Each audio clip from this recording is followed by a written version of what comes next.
az NKH kézivezérlés működési szisztémája.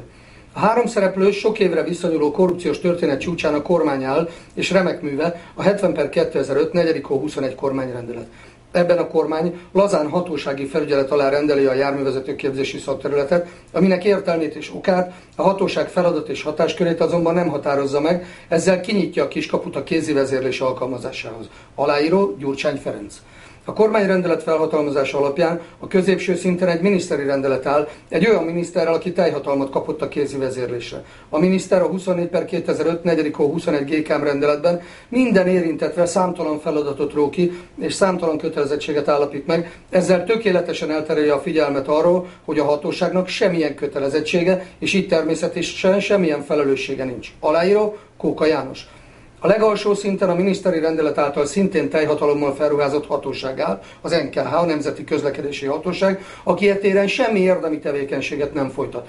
Emiatt a szakterület évek óta súlyos válságban van, de ezért a hatóság nem felelős, hiszen csak a szakmai szempontokat hivatott szem előtt tartani. Az évi 28 milliárdos költségvetésű NKH így szinte egy az egyben lenyúlhatja a szakterületre szánt pénzeket, a közlekedésbiztonságra kapott további állami pénzekkel együtt. A lenyúlt összeg kb. Évi 6,5 milliárd.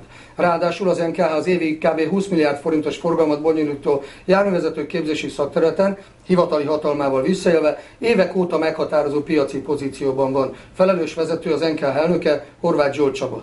Az NKH alkotmánysértő módon évek óta akadályozza a korszerű oktatásmódszertani eljárások alkalmazását, hogy az NKH tansegédletek eladásából évi kb. Fél milliárd, az oktaméterek kötelező beszereltetéséből kb. 1 milliárd bevételhez juthasson. 2010 évelején minden alap nélkül duplájára emelte a vizsgadíjakat, ebből a semmiért mintegy 2 milliárd hivatalos plusz bevételre számíthat évente, a vizsgakorrupcióból pedig mintegy évi fél milliárdra. A legnagyobb üzlet azonban az elméleti képzés saját részre történő lenyúlása lesz, ez már 90%-ban elő van készítve, és önmagában mintegy 3 milliárdot hoz majd a gangster kasszába évente. A járművezetőképzés az ügyfélkapun keresztül már ma is lehet jelentkezni. Már készül, természetesen szintén közpénzből az NKH e-learning, a hatóság kizárólag ennek akar szabad utat adni, hiszen így tudja saját kézbe kaparintani az elméleti oktatást, majd a megszerzett ügyfélbázist, évente közel 100 000 ügyfél, eladják a csókos oktatóknak, nyilván azoknak, akik a gyakorlati tandíjból hajlandók lesznek visszaosztani neki.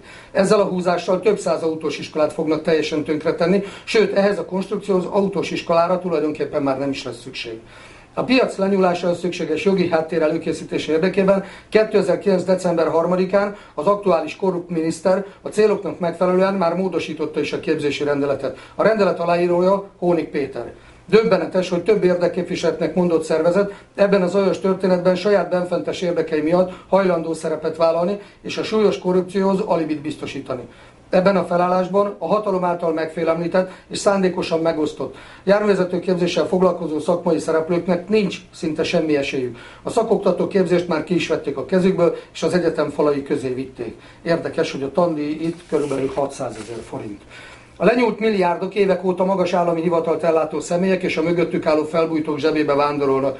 Saját zseb és az MSZP-SZDSZ pártkassa feltöltéséről van szó. A Közlekedéstudományi Intézet egyik tanulmánya szerint 2006 évben 1303-an haltak meg közúti balesetben, és az országnak kb. 700 milliárdos kára keletkezett. Ha a járművezetőképzés évek óta tartó súlyos válsága, illetve a korrupció és a tömeges selejtgyártás ehhez csak 1%-kal járult hozzá, az is évente 13 ember élet elvesztését, valamint évi 7 milliárd veszteséget jelent az országnak.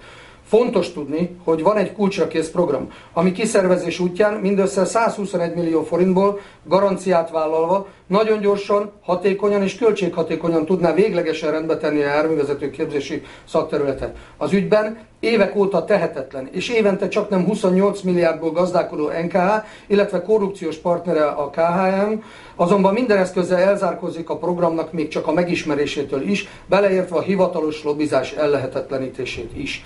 Nyilván nyomósokuk van arra, hogy az évente legalább 7 milliárdos kárt okozó, és az egész társadalom számára fokozott élet- és balesetveszélyt jelentő tevékenységüket a jelenlegi formában folytassák.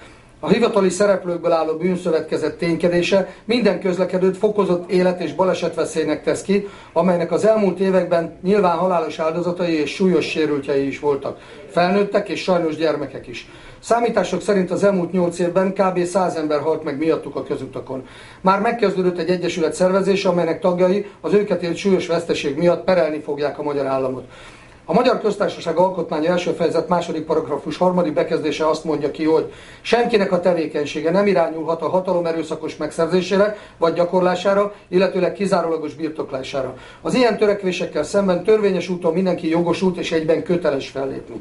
Az ügyben egy 2009. decemberben tett feljelentés alapján ügyészségi vizsgálat van folyamatban, de már az Állampolgári Jogok Országgyűlési Biztosa is vizsgálódik.